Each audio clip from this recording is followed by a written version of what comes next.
Әхәт Гаффар. Карашкылар. Зират каеннарына кич кырын кара каргалар килеп кунган иде инде. Әсхаб үзләренең яшелчә бакчаларына карашкы ясап куйды. Авыл көтү кайткан, сыер бозавы, 2 яшьлек үгез абзарга ябылган, сарык бәрәннәр урнаштырылган, тавык шибеш үз урынында, үрдәк бәбкәләре тук. Акбар атлы эт тыныш кына ята. 2 мәше кайда йөри икән? Йөрсеннәр. Кызлары Хәдичә телевизор карыйдыр инде. Ә уллары гаденнән мотоциклын төзәтте дә, кая барасын үзе чамалыйдыр тагын. Иртәгә аның соңгы имтиханы, 10-нчыны тәмамлый. Әсхаб шуларны уйлый да, уйламыйча да, болай гына бәрәңге белән карлыган арасындагы 3 сажень аркылыга, 8 сажень буйлыга утыртылган яшелчә бакчасын караштыра иде. Болай тишләсе әйбәт тишелгән, борнаган, яфрак җибәргән анысы. Тик иртәләрен түтәлләргә үз тавыкларыннан битәр күршедәге Гөлбәһәр тавыклары, өстәп кара каргалар төшеп актарылмасынга куркытыр өчен әнә нинди карашкы ясап куйды бит әле. Хайран тамаша, нәкъ үзе. Бу ни бу? Дигәнгә ул борылып та карамады. Ире инде, Сәгыйд, кайткан. Әсхаб юеш, балчыклы кулын күлмәк итәгенә сөртеп куйган булды. Белеп инде, ире кайтканда кулын итәгенә ничек итеп сөртәсен чамалый ул. Редисканың җирдән калыккан кызыл өлеше сыман кояшка янган сыйракларыннан тез югартын шалкандай ак төшеп, чак-чак кына күрсәткәндәй итеп. Сәгыйд үзенең солдат киемен элеп ясалган карашкыга ымлап, "Бу ни бу?" дип сорады. "Син?" диде Әсхаб. "Күрәм. Ә бу киемнең эшкә жарарлыгы да бар иш әле." "Жарар сиңа бар. Эретеп жабыштырасың да жабыштырасың. Утыңда иләк булып беткән иш инде." "Бетсә соң, моңынчы ул тишекләрдән төшереп калдырган нәрсәм юк иш әле." "Тишәргә сиңа бир инде анысы." Сәгыйд хатынының күлмәк изүендәге төрән шикелле күгәреп күренгән төшкә кырын гына карап куйды да, "Анысы ярый инде", диде. "Нәрсә анысы? Ни җитмәгән?" диде Әсхаб. "Җитүе җитеп бара бугай инде анысы", диде Сәгыйд. Әсхаб күлмәк итәген югарырак күтәреп кулын сөртте дә, "Таныдыңмы соң?" диде. "Нәрсәне?" дип сорады Сәгыйд.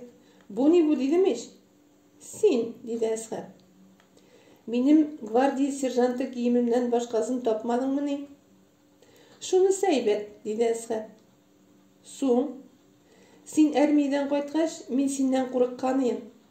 "Суң", дип кабатлады Сәгыйд. "Менә терә, хәзер тавык, каргалар курыксын инде." "Курыксын", диде Сәгыйд. "Бәлки алар мине ни, яратып кунаклардыр." "И", диде Әсхаб. Сәгыйд түзмәде, су сипкечне мичкәгә чумылдырып алды да, шуннан сарымсак түтәле буйлата сиптереп узгач, кырыс төстә, "Аш пешкәнме?" дип сорады. Әсхаб тыныч, сабыр, ягымлы гына итеп, "Мунчада әзер инде", дип җавап бирде. Кичке тузан басылган, тулган ай калыккан, шымырт шия алмагачларның ботаклары төнгә каршы турайган иделәр. Сәгыйд соңгы тапкыр шикелле итеп сигарет суыра тарта яшелчә бакчасына чыгып басты. Ялан аяклап, ак күлмәк ыштанлы килеш. Рәхәт иде. Шымырт кәнәфер чәчәге инеш суы исе килә. Абзардан тирән итеп сыер сулаганы ишетелә. Ә кысыр җирдәге кыргый чиялектә өзелеп сандугач сайрый. Тын. Тып-тын. Мунчала күлендә бер-берсен бүлдерми генә бакалар сайраганын тыңламасаң. Әйбәт. Әнә, карашкы да ап-ачык шәйләнә. Шәп. Солдат киемле карашкы. Аныкы. Торсын. Яхшы. Шәлперәк түгел ич. Асылынып, хәлсез-әхвәлсез тормый. Сак тора, һәр вакыт әзер булып. Мунчала күленә салып казыклаган юкәп кавыклар шикелле җибергә, аннары таралырга, сүтелергә дигәнмени. Бигрәк тә мунча кирип чыкканнан соң. Әнә иш, ай ничек тулган. Әйе, тын. Кулы Гадинәнең капка төбендәге мотоциклы сүнгәч бигрәк тә. «Иеме, ай?» дип уйлады ул. Ай ие дисенме инде? Ул дәшми, эндәшми. Тәгәри шунда. Май айы себеркесе белән изеп таптап, ах дидертә чапканыннан соң Әсхәпнең ләүкәдән әллә ишелеп төшүе, әллә күтәрелеп китүе шикелле. Сәгыйть сигаретын актык мәртәбә суырды да, анда-санда бырнаган бәрәңгеләргә таба шиертеп җибәрде. Күрде. Утлы төпчек тулган айга җиткән бер мәлне.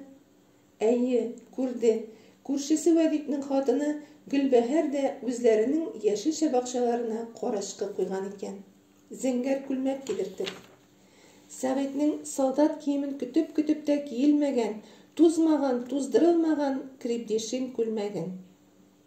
Тулган ай нуры шул күлмәктәге түм түгәрәк ак борчакларга үтәли төште дә, эреде дә бетте.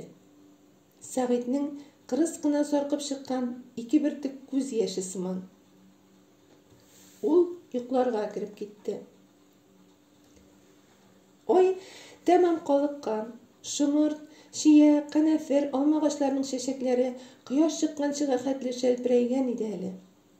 Зират каеннарындагы кара каргалар әледән-әле бер-берсен бимазалаштыргалап йоклый да йоклый. Авылда бер араны сандугач та тынып торды. Шул чакта солдат киемле карашкы «Ни хәлләрең бар соң?» дип эндәште. Зәңгәр крепдешин күлмәкле карашкы «Менә җуып, үтүкләп чыгарганнар әле», диде. «Син һаман әүвәлгечә икәнсең», диде солдат киемле карашкы. «Син дә шундый», диде зәңгәр күлмәкле карашкы. «Нинди?» «Мин сине өзелеп көткән, ә син кайткан көндәге шикелле». «Нинди?» «Үпкәләмә инде». Ике карашкының бер-берсенә ниһаять якынаюын, кочаклашуын тулган ай гына карап торды. Җир уянып килә иде инде.